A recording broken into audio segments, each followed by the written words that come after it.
আলাইকুম। শুরু করছি আমি তো ভালোবাসি তোকে উপন্যাসের ৫৫তম পর্ব। লেখনীতে সালমা চৌধুরী।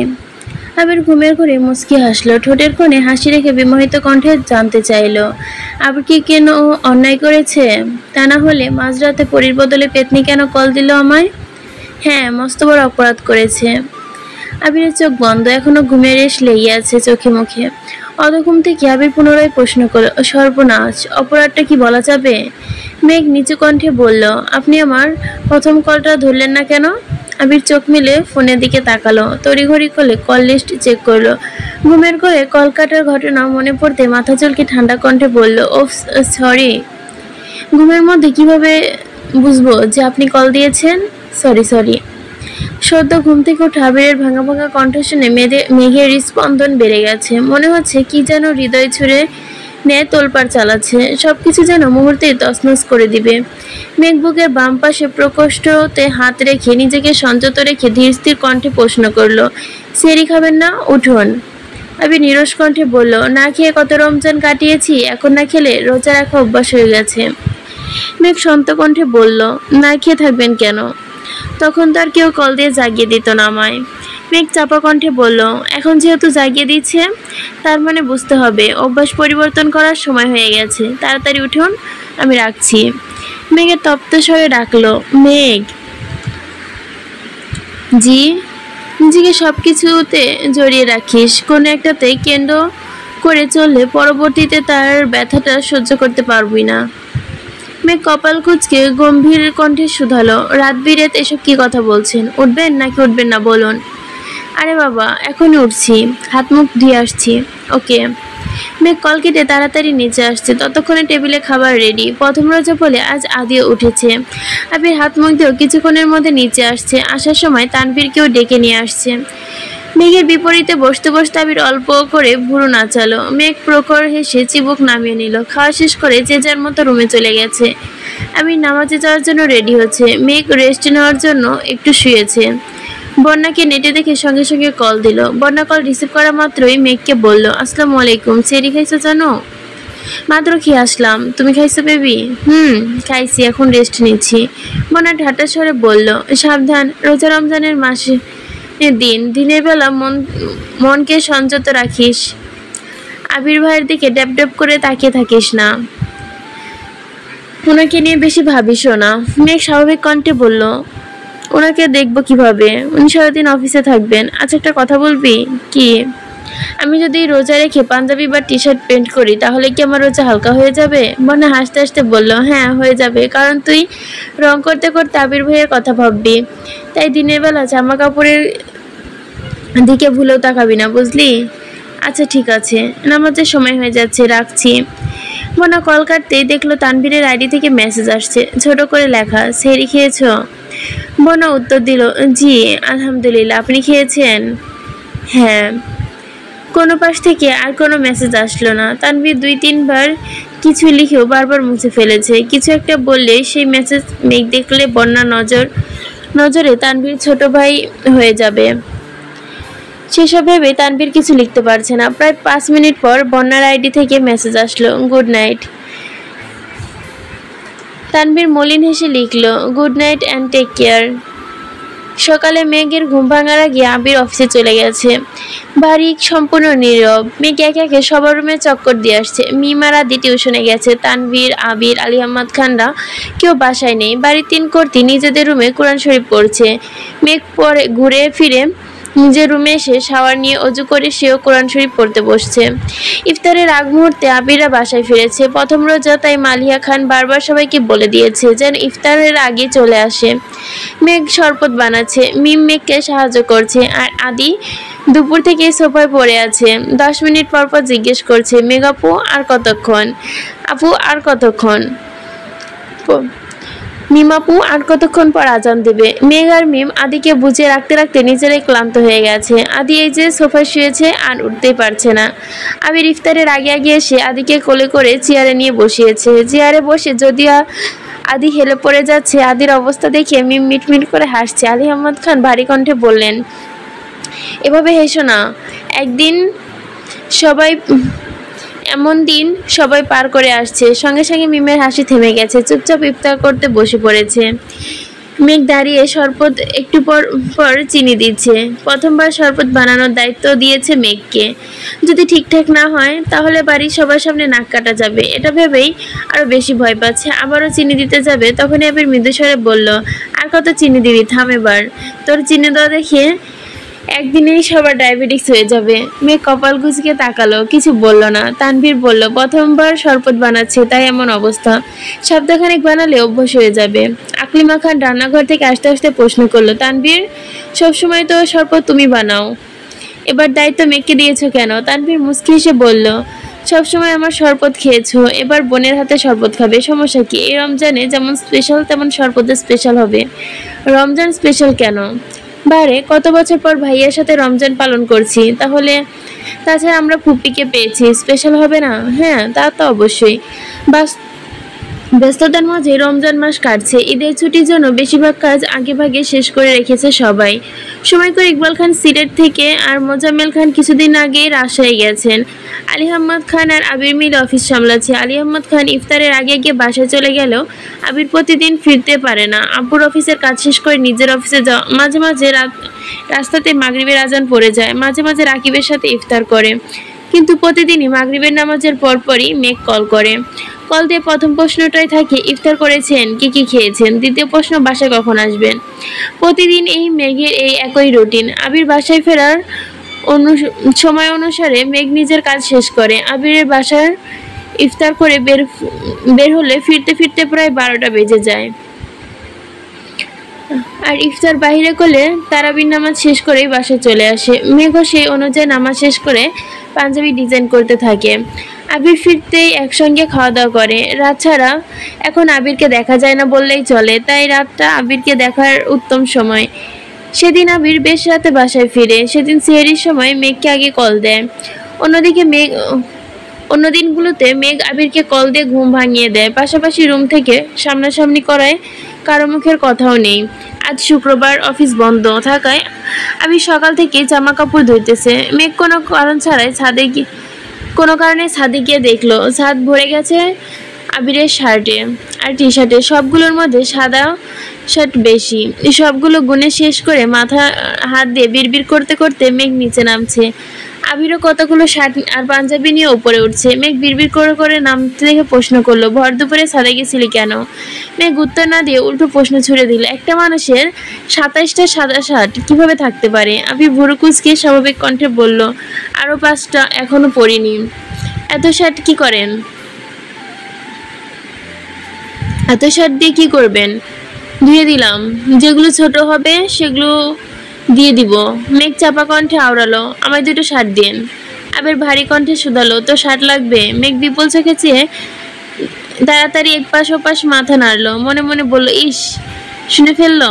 মেঘ দ্রুত নিজের রুমে চলে গেছে। আবির নামাজ পড়ে এসে ঘুমিয়ে পড়েছিল। এর মধ্যে রাকিব ভাই 22টা কল দিয়েছে। আবির ঘুম থেকে উঠে এতগুলো কল দেখে ভয়ে ভয়ে কল দিল। রাকিব কল রিসিভ করে হুঙ্কার দিল, আজকে রোজা রাখছি বলে তোকে বকতে পারছি না, কতগুলো কল দিলাম, কইছিলি? ফোন সাইলেন্ট করে ঘুমাইছি। কেন? একটু ঝামেলা হয়েছে। একটু না, বেশি হয়েছে বললে চলে। ফোনে বলবি নাকি দেখা করবি? ইফতারের পর বের হইস। আমি সূক্ষ্ম কণ্ঠে জ্বালালো, শরীরটা খুব দুর্বল, তুই বাসায় আয়, এখনই চলে আয়, সমস্যা নেই। না না, এখন আসলে সবার সাথে ইফতার করতে হবে। তোর বাপেরে আমি বিরাট ভয় পাই, উনি আমার দিকে তাকালেই মনে হয় আমি গড়গড় করে সব বলে দিব। কি বলে দিবি? তোর আর মেঘের ব্যাপারে যা জানি এমনিতে মুখ ফসকে বলে দিব, তার চেয়ে বরং ইফতারের পর আসি, তোর ইচ্ছে। নামাজ শেষ করে আবির বাসায় আসার 10 মিনিট পরে রাকিব বাসায় আসছে। মালিয়া খান ভালো মন্দ জিজ্ঞেস করে সরাসরি আবিরের রুমে চলে গেছে। আবিরকে বিস্তারিত ঘটনা বলার পর আবির স্বাভাবিক কণ্ঠে বলল, তুই এখন কি চাচ্ছিস? আমি রিয়াকে বিয়ে করতে চাচ্ছি। এখনই বিয়ে করবি? সব জানাজানি হয়ে গেছে, এই অবস্থায় বিয়ের সিদ্ধান্ত না নিলে পরবর্তীতে ঝামেলা আরো বাড়বে। আবির স্বাভাবিক কণ্ঠে বলল, তাহলে আন্টিকে তুই বোঝা। গতকাল রাত থেকে আম্মু আমার সাথে কথা বলে না। প্রথমে ভাবছি ঠিক হয়ে যাবে, আজকে বিকাল নাগাদ যখন কথাই বলছে না তখন বাধ্য হয়ে বাসা থেকে চলে আসছি। এখন আমি কি করতে পারি সেটা বল। রাকিব মলিন হেসে বলল, তুই আম্মুকে বোঝাবি। আবির হুঙ্কার দিয়ে উঠল, আমি আমার পরিবারকে মানাতে পারছি না বলে বিয়ে করতে পারছি না, সেখানে তুই আসছিস আমাকে দিয়ে তোর পরিবার মানাতে। বা রাকিব বাহ, প্লিজ বন্ধু, তুই ছাড়া আর কে পারবে বল। তুই আমার কাছে যে কোনো সমস্যার সমাধান চা, আমি যথাসাধ্য চেষ্টা করব, কিন্তু এই যে মার পেছে আমি আটকে আছি সেটা সমাধান কই বল। রাকিব বকুল কণ্ঠে বলল, এতদিন আমার বাসার সমস্যা ছিল না, শুধু রিয়ার বাসায় ছিল। এখন ওদের বাসার সাথে সাথে আমার আম্মু প্যাঁচ ধরে বসে আছে। জান্নাত আমাকে বোঝানোর অনেক চেষ্টা করছে, কিন্তু আম্মু কথা মানার অবস্থায় নেই। আবির রাজভারী কণ্ঠে বলল, দেখ, এর সমাধান আমার কাছে নেই। তুই যেমন আব্বুকে ভয় পাস, আমিও তেমন আন্টিকে ভয় পাই। আমার এখনো মনে হচ্ছে ছোটবেলায় গণিত পরীক্ষায় 2 নাম্বার কম পেয়েছি বলে রাস্তার মাঝখানে তোকে কি মাইটাই না দিয়েছিল, সেই আমি তোর বাসায় যাই না। তুই না গেলে কি হবে, আম্মু তোকে খুব ভালোবাসে, তোর কথা বললেই যে কোনো অনুমতি দিয়ে দেন, কিন্তু এই ব্যাপারটা সিরিয়াসলি, তাই তোকে নিয়ে যেতে চাচ্ছি। আমার পাটা ঠিক হয়েছে, বেশি দিন হয়নি। আব্বু এখন বাইক চালানোর অনুমতি দেয়নি, রিক্সায় করে অফিসে যাই আমি। সেখানে তোর মায়ের কথা বলতে তোদের বাসায় যাই, আর আন্টি আমাকে ধরে মায়ের দেখ, মায়ের খেয়ে আবার বিছানায় পড়ি নাকি। গতবার আমার শ্বশুর বেশি না, মাত্র 2 ঘন্টা ঝাড়ছিল, এবার কিছু হলে সোজা মার্ডার করে ফেলবে। তুই কি চাস আমি বিয়ে করি, একটা পরি আমার সংসারে আসুক, তোর চাচ্চু বলে ডাকুক, আর আমার আব্বু? রাকিব গুরুগম্ভীর ভাবে বলতো, একটা প্রবাদ বাক্য আছে, আইব পোলা ডাকবো বাপ, তে যাইব মনের ভাব। তোর অবস্থা হয়েছে এমন, আইব পোলা ডাকবো বাপ, তে যাইব মনের ভাব, তোর অবস্থা হয়েছে এরকম। আমি ঠোঁট বেঁকিয়ে হেসে বলল, আমার পোলা লাগতো না, একটা মেয়ে হলেই হবে, যাকে ঘিরে আমাদের ছোট্ট একটা সংসার হবে। রাকিব রাগান্বিত কণ্ঠে বলল, আর কত কল্পনায় ভাসবে, এবার বাস্তবে এসে আমাকে বাঁচা।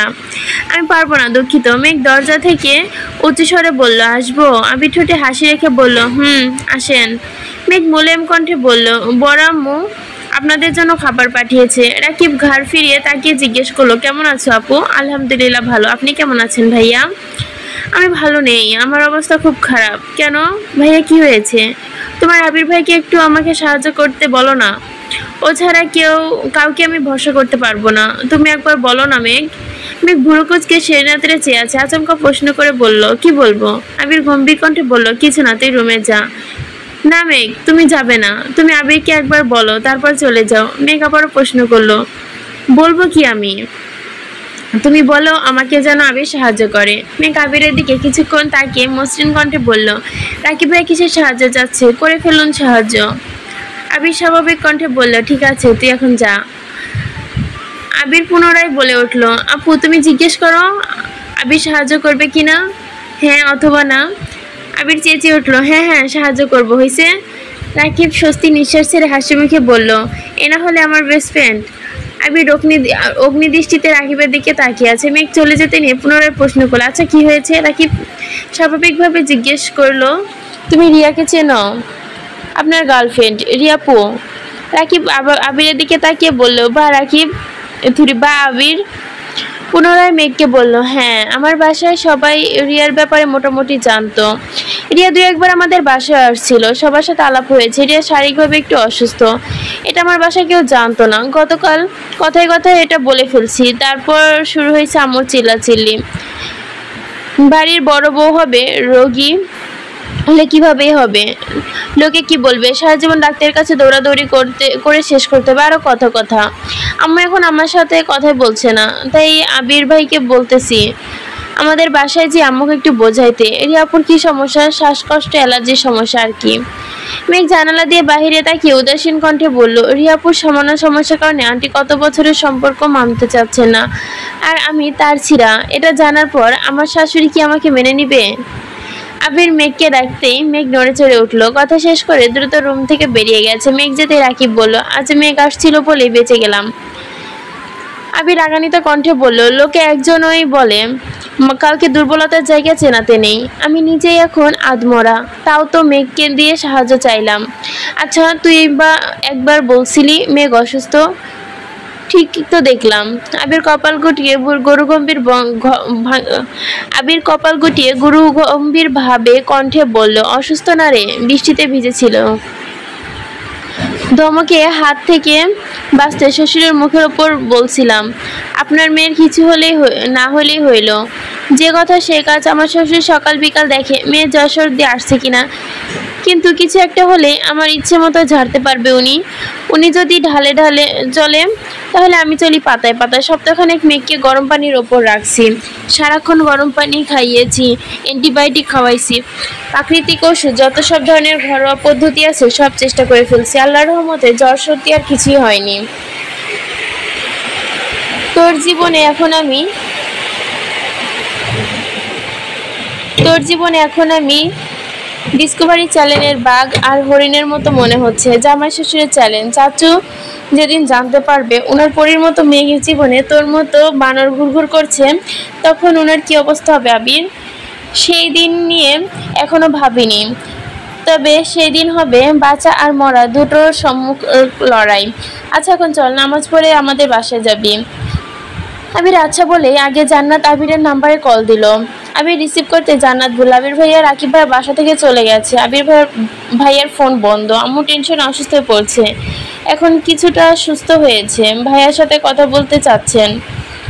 আপনি ভাইয়াকে একটু খোঁজে দিতে পারেন প্লিজ? আচ্ছা আসতেছি। আবির আর রাকিব ঘন্টাখানেকের মধ্যে রাকিবের বাসায় আসছে। আন্টি আঙ্কেলের সাথে কথা বলে অনেক কষ্টে রাজি করিয়েছে। সঙ্গে সঙ্গে রিয়াকে কল দিয়ে রিয়ার আম্মুর সাথে কথা বলে। প্রায় ঘন্টা দুয়েক আলাপ আলোচনা শেষে রাকিব আর বিয়ের কথা ঠিক হয়। ঈদের একদিন পরেই বিয়ে পারিবারিক আত্মীয় স্বজনের মধ্যে দিয়েই হবে। বিয়েতে রাজি না, তাই মোটামুটি ঘরোয়াভাবেই প্রোগ্রাম করা হচ্ছে। আবির বাসায় ফিরতে আলী আহমদ খান শোধালেন, কোথায় গিয়েছিলে? রাকিবদের বাসায় গিয়েছিলাম। রাকিবকে দেখলাম সন্ধ্যা আমাদের বাসায় আসলো, আবার তুমি এখন ওদের বাসায়? কোনো সমস্যা? না আব্বু, তেমন কোনো সমস্যা না। রাকিবের বিয়ে ঠিক হয়েছে ঈদের একদিন পর। আলী আহমদ খান রাশভারী কণ্ঠে বলল, কোথায় ঈদের পর? তোমার বিয়ে হওয়ার কথা ছিল, তা না হয়ে তোমার বন্ধুর বিয়ে করছে। ভালো ভালো। আবির মনে মনে আওড়ালো, যাকে বিয়ে করতে চায় তাকে বিয়ে দিলে তো ঈদ কেন? একের পর এক ঈদ কেটে গেল, আবির কাউকে বিয়ে করবে না যদি তাকে না বিয়ে দিন। দেখতে দেখতে সময় পেরিয়ে যাচ্ছে। এক সপ্তাহ পরে ঈদ উল ফিতর। খান বাড়িতে শপিং এর মেলা বসেছে। আলী আহমদ খান, ইকবাল খান, মোজাম্মেল খান তিনজনই আলাদা আলাদাভাবে সবার জন্য জামা কিনে এনেছে। বছরে এইবারই ওনারা নিজেরা শপিং এ যান। তাছাড়া তানভীরও সবার জন্য জামা কাপড় এনেছে। বাড়ির ছোট দুই কর্তি একদিন মেঘকে শপিং এ নিয়ে গিয়ে সবার জন্য শপিং করে এনেছে। মেঘ অলরেডি 5-6টা ড্রেস হয়ে গেছে, তবে কাঙ্ক্ষিত ব্যক্তির থেকে এখনো কিছু পাওয়া হয়নি, তাই মেঘের মনটা তেমন ভালো না। আবিরের পাঞ্জাবি টি শার্টের কাজ কমপ্লিট, এখন শুধু দেওয়ার অপেক্ষা। আজ সন্ধ্যা থেকে তানভীর আবিরকে খুঁজছে। আবির রাকিবের বিয়ে শপিং করতে বেরিয়েছে। আবির দুপুরের দিকে বাসে আসতে তানভীর ছুটে গেল। আবির নির্বোধের ভঙ্গিতে জিজ্ঞেস করলো, কি হয়েছে তোর? তানভীর অনিশ্চিত হেসে বলল, ওর জন্য একটা ড্রেস কিনেছি, কিভাবে দিব বুঝতে পারছি না, হেল্প করো। আমার হেল্প করতে হয় কেন? সামনে যেতে না চাইলে নিজের বুদ্ধি কাজে লাগা। মানে? তোর বোনকে যেভাবে গিফট পাঠিয়েছিলি সেভাবেই পাঠা। ও যদি না পড়ে, এত চিন্তা করলে অকালে চুল পেকে যাবে। তোর কাছে গিফট দেওয়া, একসেপ্ট করবে কি না সেটা তোর বিষয় না। ঠিক আছে। তানভীর বন্যার ঠিকানায় কুরিয়ার পাঠিয়ে দিয়েছে। কুরিয়ার থেকে বক্স পেয়ে বন্যার রুমে গেল। সন্দেহ নিয়ে বক্স খুলতেই বিশাল গর্জিয়াস এক ড্রেস বের হলো। ড্রেসের ওজনই বলে দিচ্ছে ড্রেসটা কত দামি। বন্যার সঙ্গে সঙ্গে মেঘকে কল দিয়ে সব ঘটনা খুলে বলল। মেঘ অচতুর কণ্ঠে বলল, গিফটকে পাঠাইছে সেটা বড় বিষয় না, গিফট পেয়েছি সেটা নিয়ে খুশি থাক। এত দামি ড্রেস কি করবো আমি? কেউ হয়তো ভুলে পাঠাইছে। মেঘ তড়িৎ বেগে বলল, আরে বোকা, ঠিকানা তোর বাসায়, ফোন নাম্বার তোর, মানে কেউ তো কি ইচ্ছে করে পাঠিয়েছে।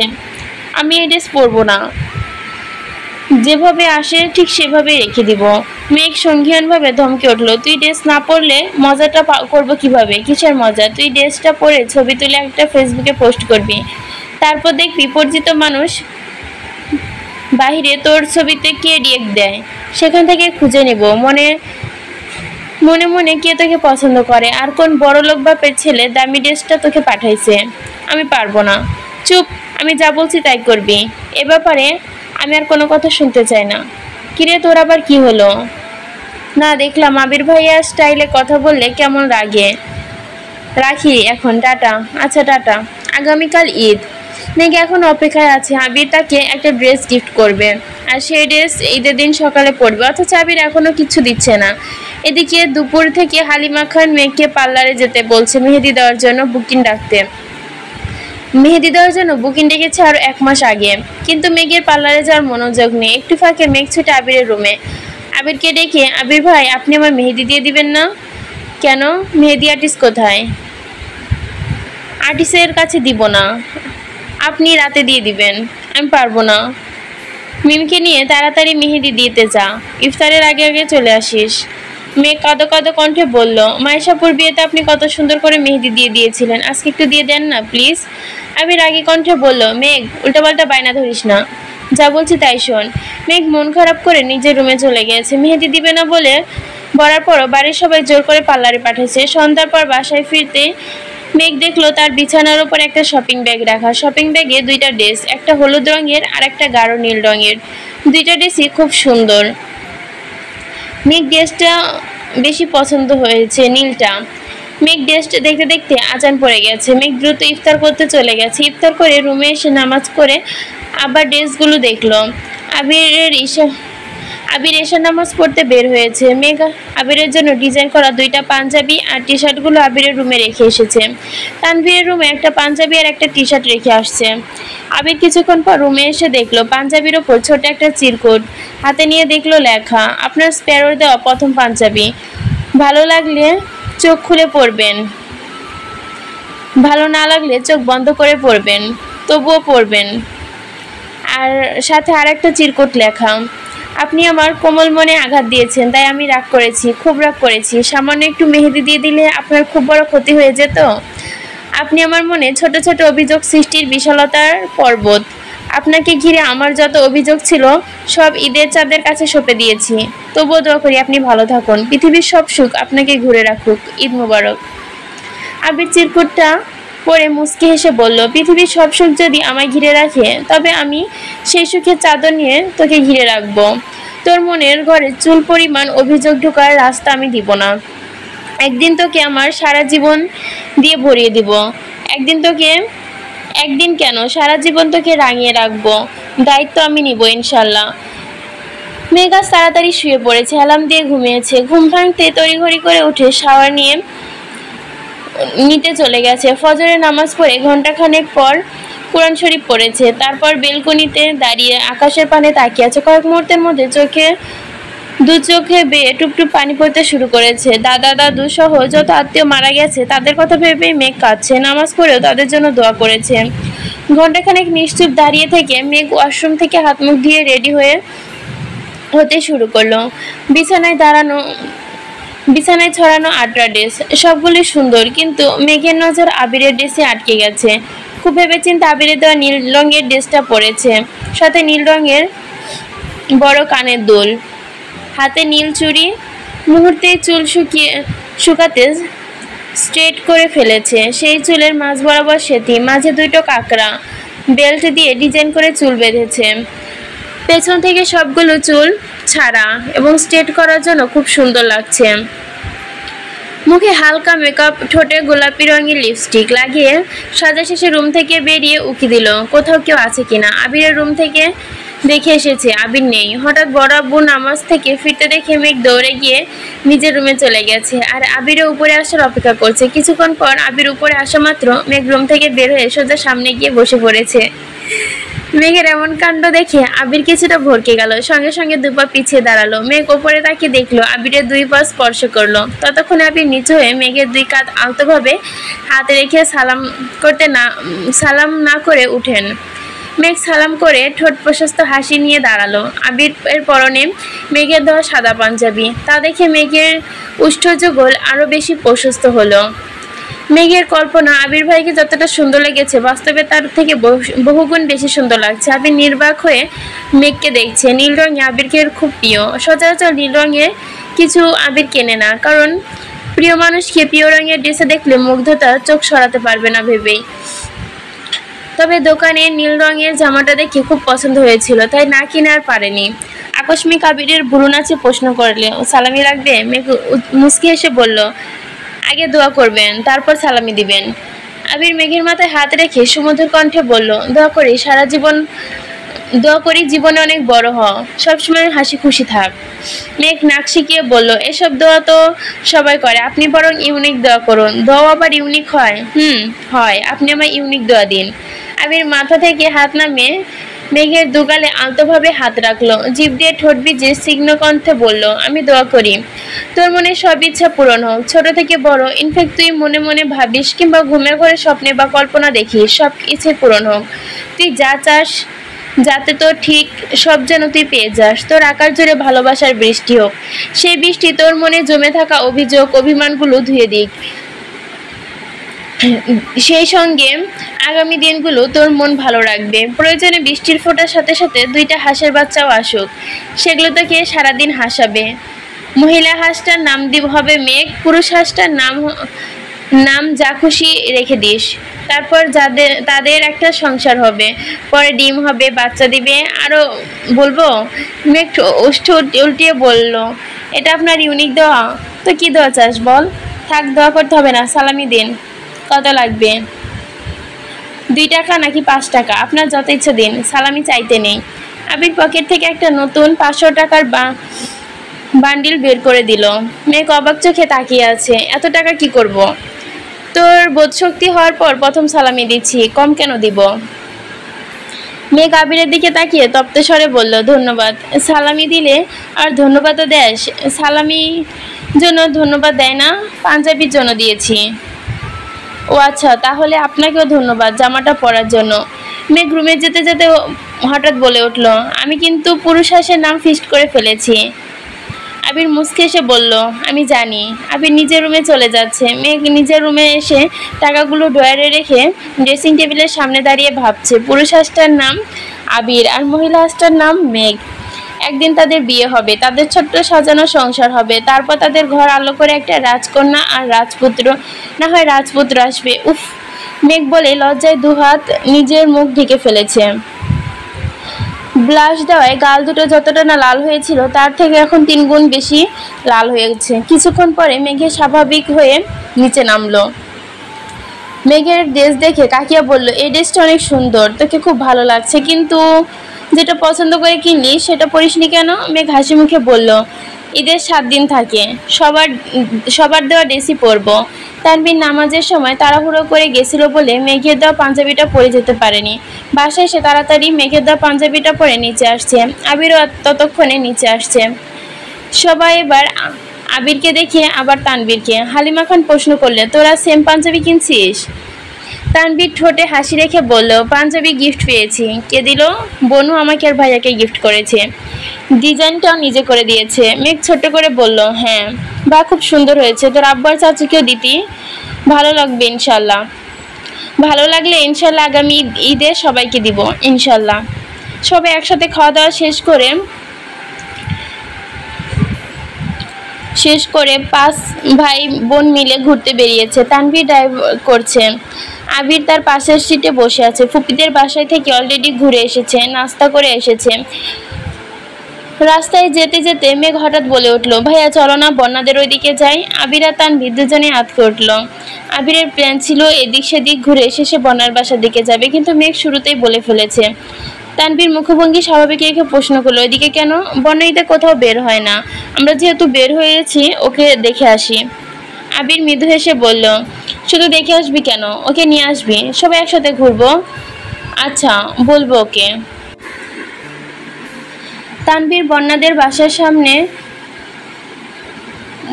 বন্যাদের বাসার উদ্দেশ্যে রওনা দিল। আবির পাশে বসে ফোন দিয়ে কিছু একটা করছে আর তানভীর সাথে টুকটাকি গল্প করছে। হুট করে আদি বলে উঠল, আবির ভাইয়া তুমি আমাকে সালামি দাওনি কেন?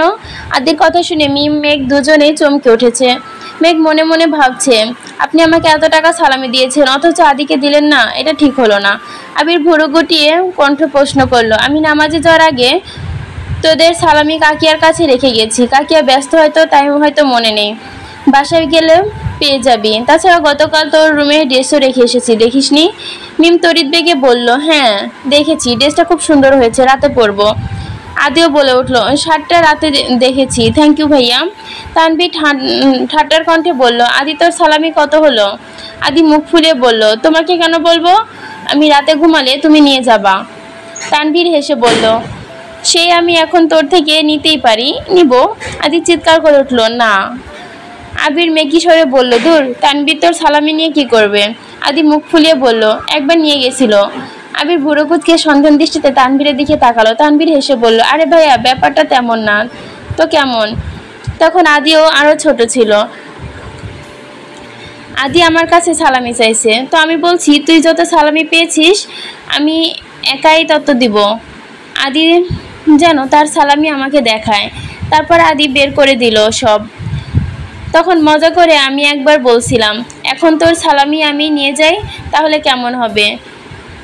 বলছি না মেরেছি। আদি কাঁদতে কাঁদতে ফ্লোরে বলছি না মরেছি। আদি কাঁদতে কাঁদতে ফ্লোরে গড়াগড়ি শুরু করেছে। আমি পকেট থেকে যত টাকা ছিল আমি সব দিয়ে দিয়েছি, তবু আদির কান্না থামে না। আব্বু, বড় আম্মু সবাই আমাকে ঝাড়ছেন, তবু আদি থামতে পারছে না।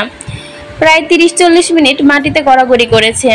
আমি সেদিন মনে মনে কান ধরছি, আর যাই হোক, সালামি নিয়ে কোনো মজা করব না। এরপর থেকে ঈদের দিন গোসল করে রেডি হওয়ার আগে ওদের সালামি দিয়ে দেই, যাতে হাতে যত থাকে ততই দেই। ভালোবাসা আর দেখায় না। তানবীর কথা শুনে সবাই হাসছে। ততক্ষণে বন্যাদের বাসায় চলে আসছে। মেয়ে গাড়ি থেকে নেমে বলল, আমি যাই, তোমরা গাড়িতে বসো। মিম পিছন থেকে ছুটে ডাকলো, আপু তোমার সাথে আসি। মেঘ আস্তে করে বলল, আয়। আদিও বলে উঠল, আমিও আসি। আবির এবার গম্ভীর কণ্ঠে ধমক দিল, কি শুরু করেছিস? মিম, আদি তোরা কেউ যাবি না, মেঘ শুধু একা যাক। মেঘ ভেতরে চলে গেছে। মিমার আদি গাড়িতে বসে আছে। বন্যার বাসায় কলিং বেল চাপতেই বন্যার ছোট্ট ভাই এসে দরজা খুলে দিল। মেঘকে দেখে উত্তেজিত কণ্ঠে বলল, আসসালামু আলাইকুম আপু, সালামি দিবা? মেঘ হাসি মুখে হেসে একটা 500 টাকার নোট বের করে দিল। আবিরে দেওয়া বান্ডিল যেভাবেই ছিল সেভাবেই মেঘ সেটাকে গুছিয়ে রেখেছে। হাতে যা কিছু টাকা ছিল সেখান থেকে মিমার আদিকে সালামি দিয়েছে। মেঘ বন্যার আব্বু আম্মুকে সালাম দিয়ে দ্রুত বন্যার রুমে চলে গেছে। বন্যা একা একা সেলফি তুলছে। পরনে বন্যার আব্বুর দেয় একটা 3 পিস। বিছানার ওপর তানভীরের দেওয়া দামি ড্রেসটা পরে আছে। বন্যার মেঘকে দেখে এগিয়ে এসেছে। ঈদ মোবারক বেবি, তুমি আমাদের বাসায় একা আসছো? মেঘ মুখ দেখিয়ে বলল, ঈদ মোবারক। ঈদের দিন আমাকে একা বের হতে দিবে তোর মনে হয়? আবির ভাইয়া, তানভীর ভাইয়া, আদি, মিম সবাই নিচে গাড়িতে। ওনাদের ভেতর নিয়ে আসিসনি কেন? চল ওনাদের ডেকে আনি। ওনারা আসবে না, তুই রেডি হ, তোকে নিয়ে ঘুরতে যাব। আমি তোর ভাইয়ের সাথে কোথাও যাব না, সরি। মেঘ রাগী কণ্ঠে বলল, কেন, আমার ভাই কি বাঘ না ভাল্লুক? বনা কপাল গুটিয়ে বলল, তার থেকেও বেশি। মেঘ বলল, তুই কালকের ওই ড্রেসটা পর। বন্যা বলল, ড্রেসের মালিক খুঁজে না পেলে আমি এটা পরবো না, আর ড্রেসের মালিককে খোঁজার আমার কোনো ইচ্ছে নেই। ড্রেস এমনিই থাকুক। এখন নিচে চল, ওনাদের ডেকে নিয়ে আসি। আব্বু আম্মু শুনলে বকা দিবে। ওনাকে ডাকতে পারি একটা শর্তে, তুই যদি বলিস আমাদের সাথে ঘুরতে যাবি তবে ওনাদের ডাকবো। আর ঘুরতে গেলে অবশ্যই এই ড্রেসটা পরে যেতে হবে। আমি এই ড্রেস পরবো না। তাহলে আমিও চলে যাচ্ছি। যাওয়ার সময় কাঁদতে কাঁদতে আঙ্কেল আন্টিকে বিচার দিয়ে যাব যে তুই আমার সাথে খুব খারাপ আচরণ করেছিস আর তোদের বাসায় আসতে নিষেধ করেছিস। বন্যা মেঘের হাত টেনে ধরে আছে। গম্ভীর কণ্ঠে বলল, এই ঢঙ্গি মেয়ে, আমি তোকে কখন বললাম? মেঘ দাঁত কেলে হেসে বলল, তুই বলিস নি তাই কি হয়েছে? আমি বলবো। ভাইয়াকে বলে তোর বাসা পর্যন্ত নিয়ে আসলাম, আর তুই এত নিষ্ঠুর? বন্যা হয়েছে, ঢং করতে হবে না, আমি যাব। শান্তি, এখন চল ওনাদের বাসা নিয়ে আসি। মেঘ হাসি মুখে বলল, তোকে যেতে হবে না, তুই ওই ড্রেস পরে তাড়াতাড়ি রেডি হ, আমি নিয়ে আসছি ওনাদের। মেঘ চল দৌড় নিচে নেমে আসলো। মেঘের ভাই বোন বাহিরে আছে শুনে বন্যার ভাই ওদের এগিয়ে আনতে আসলো। মিম আদি দ্রুত বেরিয়ে গেছে। তানভীর গুরুগম্ভীর কণ্ঠে বলল, ও রেডি হয়ে চলে আসলেই হতো, আমাদের ভেতরে যাওয়ার কি দরকার ছিল? আবির দরজা খুলতে খুলতে বলল, তোর একমাত্র শালা তোকে নিতে আসছে, যাবি না? শ্বশুর শাশুড়িকে সালাম দিতে হবে না? তানভীর দুর্বল কণ্ঠে বলে উঠল, ওদের বাসায় যেতে আমার অস্বস্তি লাগে। শ্বশুর বাড়িতে গেলে সব ছেলেরই এমন লাগে, এসব কোনো বিষয় না, চল। মেঘ মিমরা অনেকটা আগে চলে গেছে। আবির তানভীর পেছে বিড়বিড় করতে করতে যাচ্ছে। বাসায় ঢুকতে বন্যার আম্মুকে সালাম করলো। বন্যার বড় আপু টুকিটাকি কথা বলে সবারকে খাবার পরিবেশন করছে। মেঘ বারবার বলে দিয়েছে যেন অল্প করে নাস্তা দেয়, কারণ কিছুক্ষণ আগে ফুপিদের বাসায় থেকে নাস্তা করে এসেছে। কিছুক্ষণ যাবৎ নাস্তা শেষ করে শেষের দিকে তানভীরকে দেখে খয়েরি রঙের ড্রেসটা বন্যাকে অসম্ভব সুন্দর লাগছে। সাথে হিজাব পরেছে, হাতে সিম্পল একটা ব্রেসলেট, ঠোঁটে লাল লিপস্টিক। মেকআপ ছাড়াই বন্যাকে আজ অপরূপ লাগছে। হঠাৎ বন্যাকে নামতে দেখে বিষমের সময় তাকিয়ে আছে তানভীর। তানভীরের অবস্থা বুঝতে পেরে আবির তাড়াতাড়ি এক গ্লাস পানি এগিয়ে দিল। তানভীরের স্পন্দন বাইরে থেকে শোনা যাচ্ছে। পানি খেয়ে সে মাথা নিচু করে ফেলেছে, একবারের জন্য তাকায়নি। বন্যা এসে সবাইকে উদ্দেশ্য করে ঈদ মোবারক বলল। মিম, আদি, মেঘ সঙ্গে সঙ্গে ঈদ মোবারক বলল। তানভীর কোনো রকম প্লেটে নাস্তা শেষ করে উঠে পড়েছে। এর মধ্যে সবাই খাওয়া প্রায় শেষ। বন্যার আব্বু আম্মু থেকে বিদায় নিয়ে তারা বেরিয়ে পড়েছে। তানভীর বন্যা ছোট ভাইকে সালামি দিয়ে গেল, কিন্তু সে কিছুই নিবে না। মেঘের সাথে যতটা ফ্রি, তানভীরের সাথে ঠিক তেমন না, তাই নিতে চাচ্ছে না। তানভীর জোরাজোরি করে সালামি দিয়ে এসেছে। সবাই মিলে গাড়িতে চলে আসলো। বুকের ভেতর কোনো রকম সামাল দিতে পারছে না তানভীর। আবিরের এগিয়ে এসে বলল, চাবিটা দে, গাড়ি আমি চালাচ্ছি। তানভীরের বুক থেকে সানগ্লাসটা খুলে তানভীরের চোখে পরিয়ে দিল। সাবধান, সে কিন্তু তোর বোনের থেকেও বেশি চতুর। মান সম্মান ডুবাইস না, হিরো হতে এসে ভিলেন হয়ে যাইস না। আবির গাড়িতে বসে একবার পেছন দেখে নিল। তানভীরের পাশের সিটে গিয়ে বসেছে। তার দৃষ্টি কোথায় কে জানে। আবির অতি সতর্কতার সহিত গাড়ি চালাচ্ছে। পেছনে মিম, মেঘ, বন্যা নিজেদের মধ্যে অল্প অল্প কথা বলছে। সবাই ঘন্টাখানেক ঘোরাঘুরি করে। এক ফাঁকে মেঘ বন্যাকে বেশ কিছু ছবি তুলে দিয়েছে। ঘুরোঘুরি শেষে বন্যা বাসায় যাওয়ার সময় মেঘ বন্যার ছবি দেখে একটা ছবি সিলেক্ট করে ফেসবুকে পোস্ট করে দিল। বন্যা আর মেঘ আস্তে ধীরে কথা বললেও আবির সে কথা শুনে ফেলেছে। আবির সহসা ব্রেক কষলো। পিছে ফিরে মেঘ আর বন্যার দিকে এক পলক চেয়ে গম্ভীর কণ্ঠে বলল, ফেসবুকে ছবি দেওয়ার অভ্যাস ত্যাগ করো। আজকের পর ফেসবুকে যেন কারো ছবি না দেখি।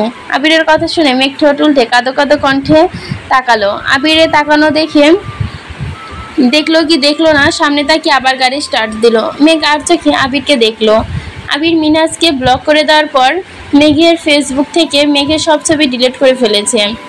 মেঘ বিষয়টা তখন খেয়াল করেছে, বন্যাকেও জানিয়েছে। আবার জেলাসি দেখিয়ে মেঘ আনমনে হেসেছে। তবে আজকে শুধু মেঘকে বলেনি, বন্যাকে সহ ওয়ার্নিং দিয়েছে।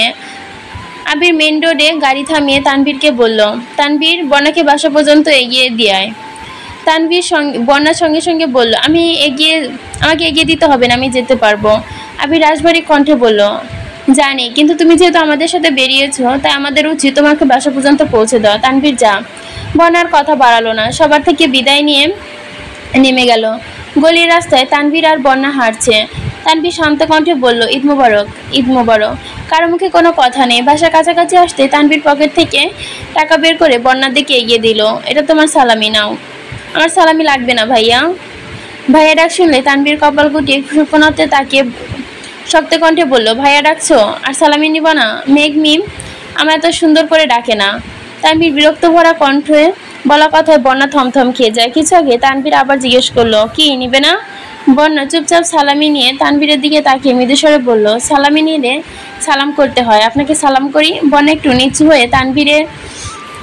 হতে তানভীর এক লাফে কয়েক হাত পিছিয়ে যায়। ততক্ষণ রাগেশ্বরে বলল, একদম না।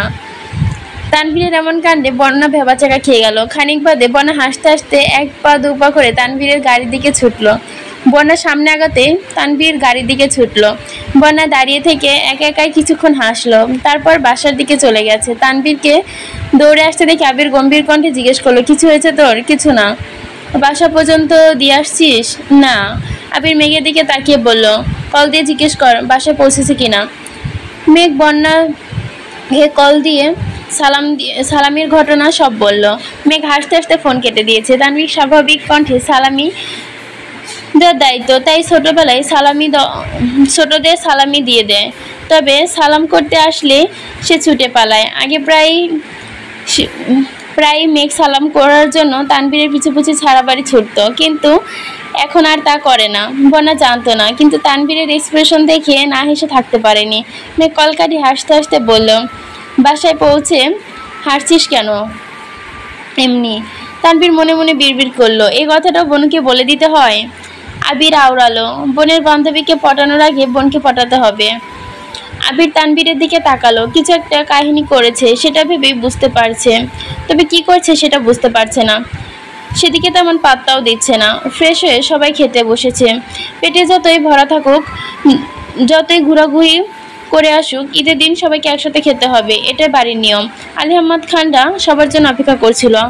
আবিররা আসতে খাওয়া দাওয়ার পর্ব শুরু হলো। অন্য দিনের মতো বাড়ির বউরা না বসলেও ঈদের দিন অত্যন্ত পক্ষে সবারই বসতে হয়। খাওয়া শেষে সবাই মিলে রেস্ট নিতে চলে গেছে। আজ রাতে ফুপ্পিরা খান বাড়িতে দাওয়াত। বিকালের পর থেকে সেই আয়োজনে ব্যস্ত সবাই। আলী আহমদ খান আর মোজাম্মেল খান সোফায় বসে আছে। ইকবাল খান বন্ধুদের সাথে আলোচনা করছে। আবির তানভীর দুজনেই বাড়িতে। ঈদের দিন তানভীর সচরাচর বন্ধুদের সাথে দেখা করে না। মেঘ বিকালের দিকে মোজাম্মেল খানের দেওয়া ড্রেসটা পরেছে। গাঢ় সবুজ রঙের গর্জিয়াস ড্রেসটে চুলে স্ট্রেট করে মুকুট করে দিয়েছে। দুই হাতের কোণে অবধি মেহেদি দেওয়া ম্যাচিং করা সবুজ কাচের চুড়ি।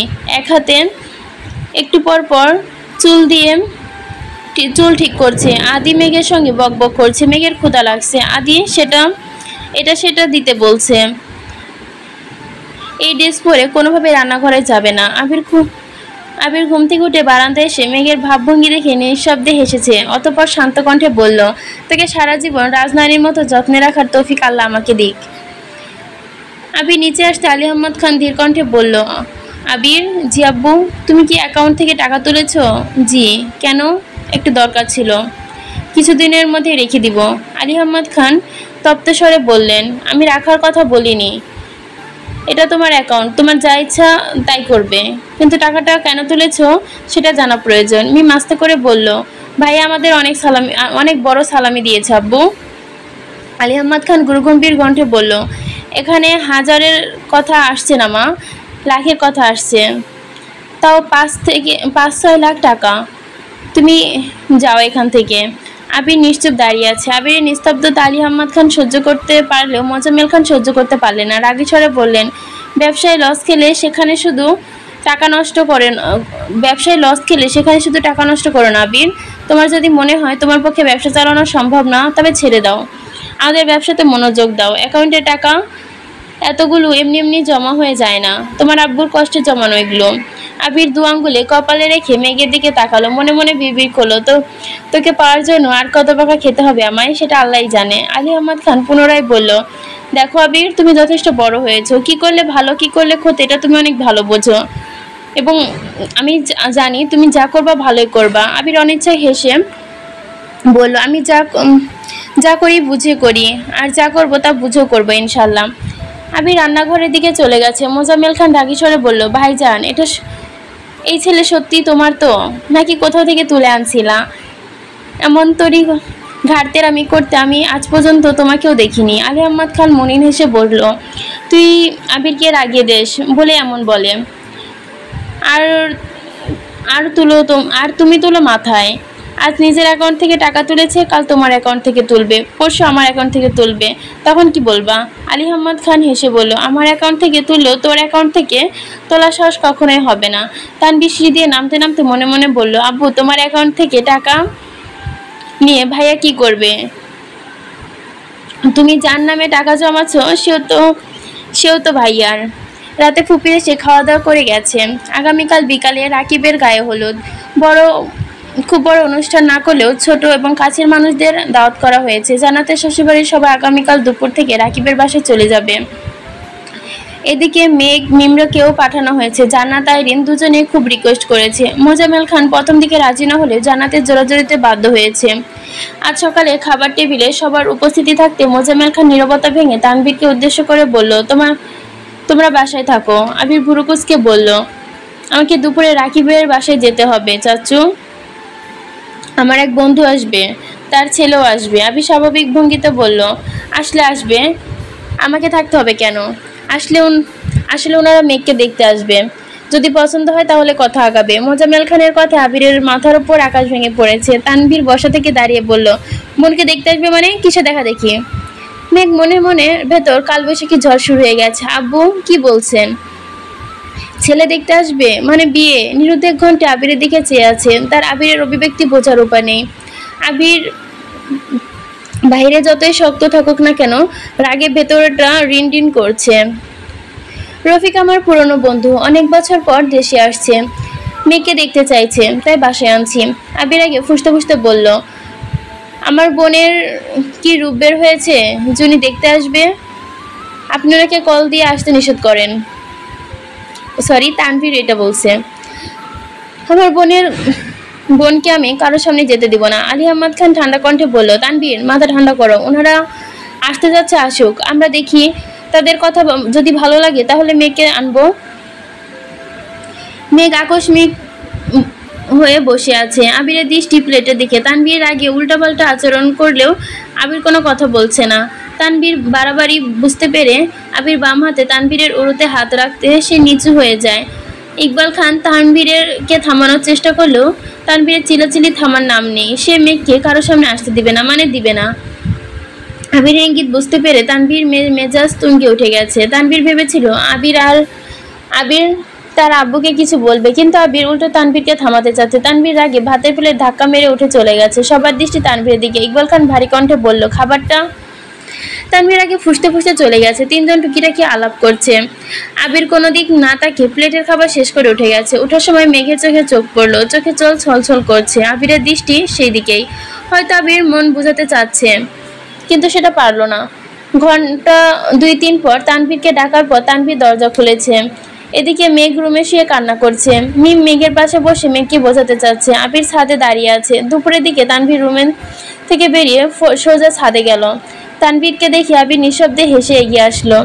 আবিরের হাসি দেখে তানভীরের আগে কটমট করলো। তুমি আমার বোনকে বিয়ে করবা নাকি করবা না বলো। আবির তাড়াতাড়ি আলতোভাবে জোরে ধরে চাপড় মারলো তানভীরের পিঠে। এত মাথা গরম করলে কিভাবে হবে? তুই তো জানিস তোর বোনকে ছাড়া আমি চোখে ঝাপসা দেখি। আব্বু এসব কি শুরু করলো? তুমি কিছু বলছো না কেন? তোর বাপের চোখে আমি বহু বছরের জেল খাটা আসামি। আমি যাই বলতে যাব উনি উল্টো মিনিং ধরে নেবে। তার যে চুপ থাকা স্নেহ, তার মানে বিকেলবেলা বোনকে দেখতে আসবে। আবির ঠোঁট বেঁকে এসে বলল, বাসায় কে আসলো কে গেল তাতে আমার মাথা ব্যথা নেই, তবে আমার সম্পত্তির নজর দিতে গেলে আমার সাথে বসতে হবে তাকে। তানভীর ভুরুকুচকে তাকিয়ে আছে। আবির পকেট থেকে ফোন বের করে তানভীরকে একটা ছবি দেখালো। তানভীর ছবি দেখে মুচকি হাসলো। সর্বনাশ, তুমি আমার বোনের যোগ্য পাত্র। আবির মেখে এসে বলল, তোর বোনকে বলিস যেন সাজু করে থাকে। কার জন্য? আমার জন্য। তানভীর ভুরুকুচকে বলল, ঠিক আছে বলবো না। এখন ফ্রেশ হয়ে তাড়াতাড়ি নিচে আসো, নাটক দেখতে হবে। তুই যা, আসছি। তানভীর আজ সারাদিন বাসায়। তানভীর সোফায় বসে ফোনে গেম খেলছে। মেঘ তানভীরের সাজার জন্য বলেছে। মেঘ সাজাতে দূরের কথা, এক চুল এলোমেলো করে পাগলের মতো শুয়ে আছে। আবির ওপরে রাগে গা জ্বলছে। কিছুক্ষণ পর আবিরও নিচে আসলো। দুই ভাই পাঞ্জাবি পরে একবারে পরিপাটি হয়ে বসে আছেন।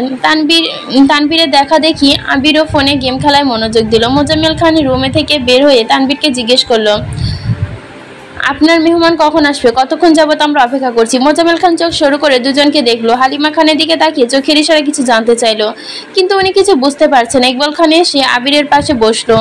এর মধ্যে আলী আহমদ খান রেডি হয়ে রুম থেকে বেরিয়ে এসে জিজ্ঞেস করলো, ওনারা এখনো আসলো না? সবাই টেনশন করছে দেখে আবির তানভীর মনোযোগে ফোনে গেম খেলছে। মালিহা খান আবিরের কাছে এগিয়ে এসে রাগী কণ্ঠে বলল, কোথায় এগিয়ে গিয়ে তাদের নিয়ে আসবি তা না, তোরা ঘরে বসে খেলছিস? আবির উদাসীন কণ্ঠে জিজ্ঞেস করলো, আমরা ওনাদের জন্য ঠিক কোথাও অপেক্ষা করব আম্মু? মোজাম্মেল খান রাজবাড়ি কণ্ঠে বললেন, যেতে হবে না কোথাও, আমি আগে কল দিয়ে দেখি। তানভীর ভাব নিয়ে বলল, ঠিক আছে। মোজাম্মেল খান 3 বার কল দেওয়ার পর রিসিভ হলো। মোজাম্মেল খান মিষ্টি হেসে জিজ্ঞেস করলেন, তোমরা কখন আসবে? আমরা তোমাদের জন্য অপেক্ষা করছি। আমরা যে আসতে পারবো না বন্ধু, জয়েলের কাজে আটকে গেছি। কবে আসবো তাহলে? বলতে পারছি না, খুব শীঘ্রই আমেরিকায় ফিরতে হবে। তোমাদের সাথে পরে কথা হবে, আল্লাহ হাফেজ। কল কাটতেই তানভীর আবিরের দিকে তাকিয়ে মদি হাসলো।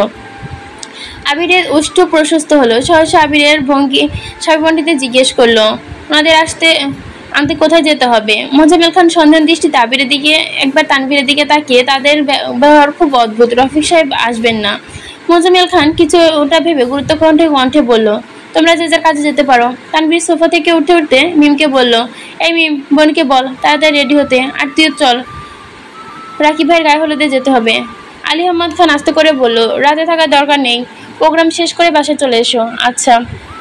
আবির কিছুক্ষণ আগে বেরিয়েছে, প্রয়োজনীয় কিছু জিনিস নিয়ে রাস্তা অপেক্ষা করছে। তানভীর রাস্তা থেকে আবিরকে নিয়ে গেছে। মিম আর মেঘ বাসায়। মেঘ চোখ বন্ধ করে বসে আছে।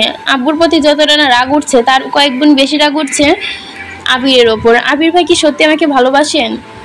রাকিবের বাসায় আসতে আবির সূক্ষ্ম নেত্রে আবিরের দিকে তাকিয়ে আছে। আবির ভুরু নাচাতেই রাকিব গুরুতর কণ্ঠে বলল, আমাকে কালকে বিয়ে, আর তোর মাথায় ছিল থাকবে না কেন? জেনে শুনে এত বড় রিস্কে আমায় পাঠিয়ে দিলি যে। আমার কখনো কোনো কাজে ভয় লাগেনি, অথচ আজ ভয় লেগেছে। বিয়েটার কথা খুব মনে পড়ছিল। আমার কিছু হলে মেয়েটা রিয়াটা বিধবা হয়ে যেত। এমন প্রশ্ন শুনে এমন সময় মেঘ আসতে মেঘকে দেখে রাকিব আবিরকে প্রশ্ন করলো, মরে যাইস বা আবির ভাই বা আবির বা দেখছো মেঘ, তোমার আবির ভাই আমাকে মরে যেতে বলছে। মেঘ রাজবাড়ী কণ্ঠে বলল, উনি তো চান আমরা সবাই মরে যাই, তাহলে উনি মুক্তি পেয়ে যাবে। মেঘের মুখে এমন কথা শুনে আবির বুড়ো যুগল নাকের গোটায় এনে নিল। মেঘের মনে এত আকাশ সমান মেঘ জমে আছে তা সে বুঝতে পারেনি। রাকিব স্তব্ধ হয়ে গেছে। এর মধ্যে জানাতে এসে বলল, মেঘ চলো তোমায় শাড়ি পরিয়ে দেই। না আপু, শাড়ি পরবো না, মন মানসিকতা অত্যন্ত খারাপ আমার। কেন, কি হয়েছে? মেঘ ঢোক গিলে আকুল কণ্ঠে বলল, হয়তো খুব শীঘ্রই আমার বিয়ের দাওয়াত পাবে। জানত ভুরু কুচকে চেয়ে আছে। মেঘের চোখে মুখে মেঘ চোখ মুছে মিমের পাশে সোফায় গিয়ে বসলো। রাকিব জান্নাতকে ইশারা দিতে জান্নাত ভেতরে চলে গেছে। আবির সোফার কাছে গিয়ে গম্ভীর কণ্ঠে বলল, মিম তুই একটু ভেতরে যা। মিম সঙ্গে সঙ্গে ভেতরে চলে গেছে। আবির পাশে বসে মোলায়েম কণ্ঠে বলল, কি হয়েছে তোর, এত অভিমান কিসের? হ্যাঁ? মেঘ চোখের দিকে টুপটুপ করে পানি পড়ছে। মেঘ দুহাতে বারবার চোখের পানি মুছছে। আবির কিছু জিজ্ঞেস করলে কথা বলবি না? মেঘ কাঁদতে কাঁদতে বলল, মেয়েদের আপন বলতে কিছু থাকে না, যদি কখনো কাউকে আপন মনে হয় তবে তার সঙ্গে আর কথা বলবো না।